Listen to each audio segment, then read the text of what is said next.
La Chambre de commerce et d'industrie du Burkina Faso est un établissement public à caractère professionnel. Elle est dotée de la personnalité morale, de l'autonomie financière et de gestion. La Chambre de commerce et d'industrie du Burkina Faso a été créée en juin 1948 à Bobo-Dioulasso sous la dénomination Chambre de commerce, d'agriculture et d'industrie de Haute-Volta.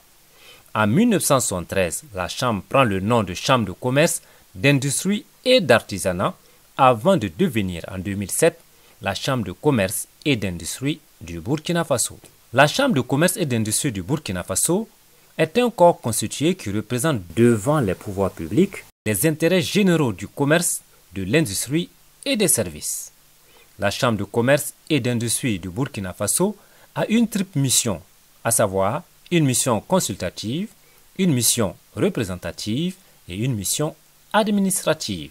C'est la plus visible de nos missions puisqu'elle va des services de promotion commerciale avec l'organisation des missions comme Africalia que nous venons de tenir, avec des activités de renforcement des capacités.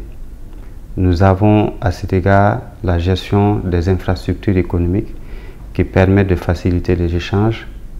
Nous avons des outils d'aide à l'entreprise comme les centres de formalité des entreprises, comme les CGA, comme le CAMCO, le centre d'arbitrage, les dispositifs de financement. Et ce sont ces services-là que l'on met dans le volet mission administrative. La Chambre de commerce et d'industrie du Burkina Faso est gouvernée par 5 instances qui sont l'Assemblée générale. C'est l'instance délibérante de contrôle et de défense des intérêts des opérateurs économiques. Elle est composée de 170 membres et représente 42 sous-catégories des 45 provinces. La Chambre de commerce fonctionne comme un parlement économique animé par des chefs d'entreprise élus démocratiquement pour un mandat de 5 ans. Depuis 2016, la Chambre est constante dans l'organisation des élections libres. Au niveau de l'Assemblée, ces élus consulaires sont élus pour un mandat de 5 ans. Et ces représentants sont les chefs d'entreprise qui sont là de façon bénévole et qui travaillent justement pour leurs pairs. Et la désignation n'a pas été imposée et de façon libre, ils ont désigné leurs représentants ou parler en leur nom. J'ai eu le privilège de recevoir une délégation togolaise pendant les élections ils sont venus vraiment s'inspirer de l'expérience du Burkina.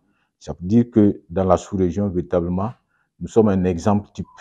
Le bureau consulaire, c'est l'instance qui statue sur les décisions de fonctionnement relatives à l'institution. Il compte 21 membres élus par l'Assemblée générale. Les délégations consulaires régionales, ce sont les cadres de gestion et d'animation au niveau des régions. Elles sont composées des élus de chaque province.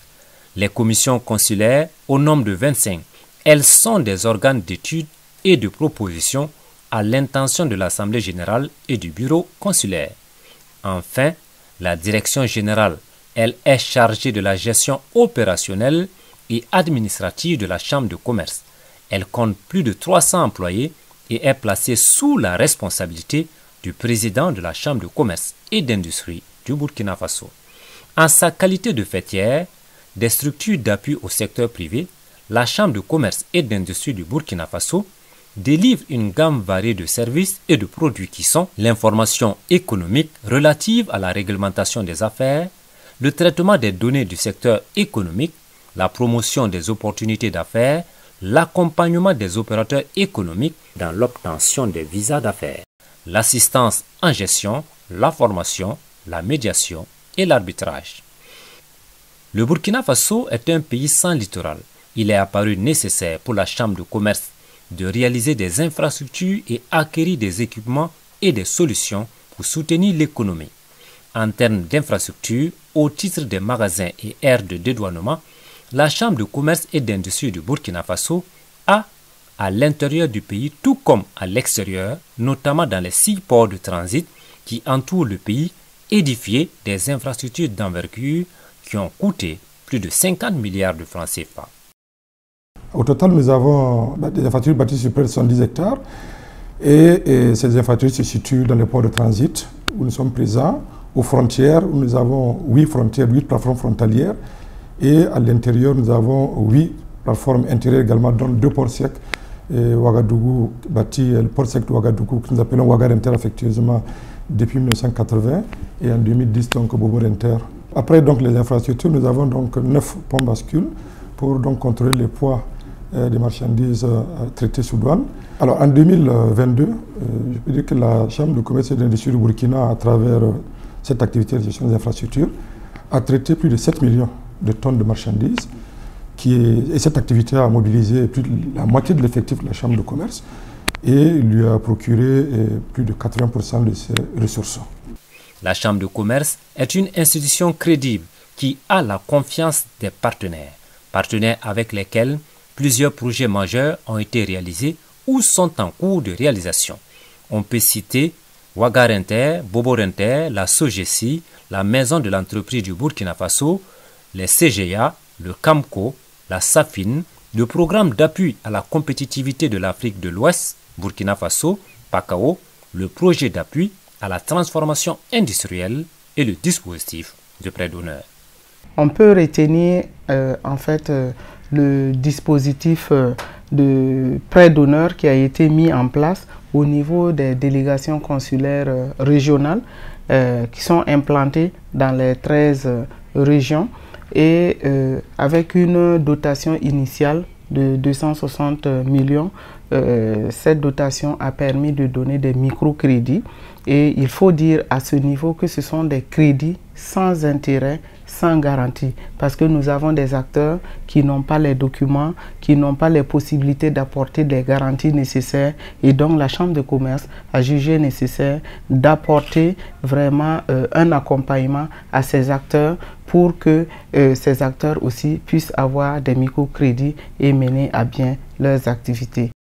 L'ambition de la Chambre de commerce et d'industrie du Burkina Faso est de faire du secteur privé le moteur de l'économie burkinabé. Elle a de tout temps travaillé à améliorer le climat des affaires à travers la mise en route de plusieurs réformes. En guise d'illustration, on peut citer le rabattement du taux de fiscalité qui est passé de 35% à 27,5%. Les réformes que nous avons eu à entreprendre, le niveau auquel notre secteur privé est arrivé, sans la complémentarité ou sans la complicité entre le ministère du Commerce et la Chambre de commerce, on n'allait pas pouvoir le faire. Que le patronat s'était bien impliqué pour que ensemble les mesures soient vraiment pour le développement du secteur privé. Une somme de réformes qui a permis de placer en 2009 le Burkina parmi les 10 meilleurs réformateurs du monde selon le rapport Doing Business et fait du Burkina le meilleur pays réformateur de l'espace UEMOA en 2010. Pour le moment, il faut parler en termes d'indicateurs. En matière de création d'entreprises, nous sommes parmi les meilleurs. En matière d'actes de construire, là aussi, nous sommes parmi les meilleurs. Maintenant, pour la protection des investisseurs, là, nous avons beaucoup à faire. Nous avons beaucoup à faire parce que nos procédures judiciaires durent toujours. Au titre des réformes, la Chambre de commerce et d'industrie du Burkina Faso a suggéré et contribué à la création de cartes d'échange comme Africalia et la rencontre État-secteur privé. Cette rencontre organisée, pilotée même par la Chambre de commerce, permet, comme je le disais tantôt, aux membres du gouvernement, sinon aux décideurs, d'avoir des éléments d'ensemble par rapport au climat d'affaires et aux préoccupations du monde industriel, du monde des services, du monde des commerçants. Donc, ça permet également au gouvernement de pouvoir prendre des décisions idoines pour permettre au monde des affaires de pouvoir évoluer. C'est le même cas au niveau de Africalia, parce que la Chambre de commerce permet de mettre en contact le monde des affaires au niveau du Burkina Faso et le monde des affaires au niveau de l'international. Et cette prise de contact-là permet aux opérateurs économiques de booster leurs affaires et ainsi ça permet enfin de développer en tout cas le climat économique du pays. Nous avons effectivement de grands projets en cours de mise en œuvre comme le projet d'extension et de réhabilitation du port sec de Bobo qui est presque à son terme. Nous avons la délocalisation du port sec de Ouaga à Tanguy Ndassuri et nous sommes dans la phase de mobilisation du site. Nous avons aussi des projets de construction et d'aménagement d'une zone d'activité diverses à Bobo de la Soupe, dans la ZAD Bobo, et nous prévoyons d'ouvrir des représentations, donc la Chambre de commerce en Guinée-Conakry et en Chine, pour encore faciliter le développement économique et les moyens de soutenir donc nos entreprises. La Chambre de commerce et d'industrie du Burkina Faso est un outil indispensable pour la promotion du secteur privé et le développement de l'économie. En 75 ans d'existence, la Chambre s'est forgée une notoriété. Elle jouit d'une grande confiance auprès des partenaires et a le respect de ses pairs.